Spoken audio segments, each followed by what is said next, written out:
before we got our Speed the Light vehicle, I was driving this little bitty tiny SUV and having to move all of this huge sound equipment every week to our service on campus at the University of Mississippi.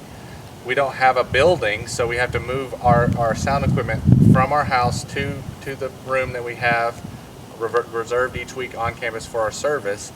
And I was moving it with a trailer and this little car, but now we have this big, nice Speed the Light vehicle that we can get it all in one trip, all in the vehicle, all in the truck.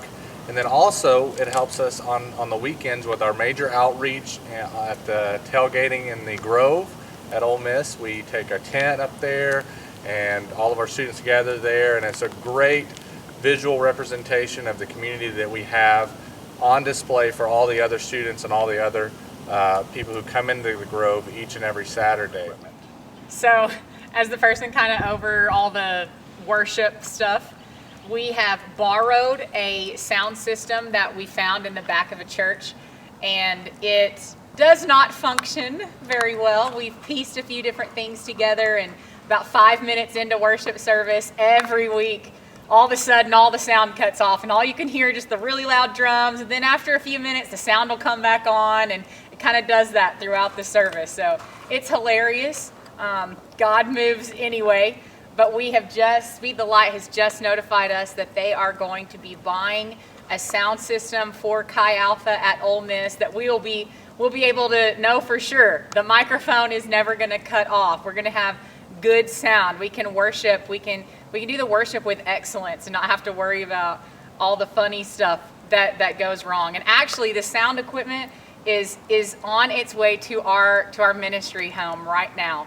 So we can't wait to get back from Christmas break. So we just want to say thank you. Another thing is, I remember from childhood on raising money for Speed the Light. I remember standing next to Coke machines for hours with little decorated Pringles cans, asking everyone if I could have their change to help raise money for Speed the Light. They didn't know what that was, but I knew it was for missions. It's going to advance the kingdom of God.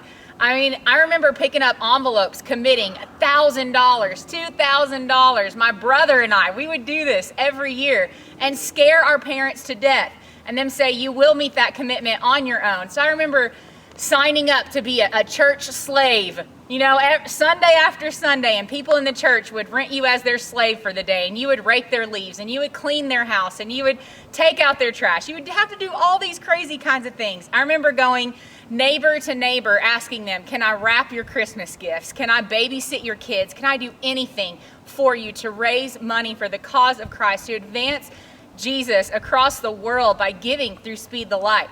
It's that kind of stuff that probably gave my brother, Ryan Hoover, it probably gave him that crazy idea.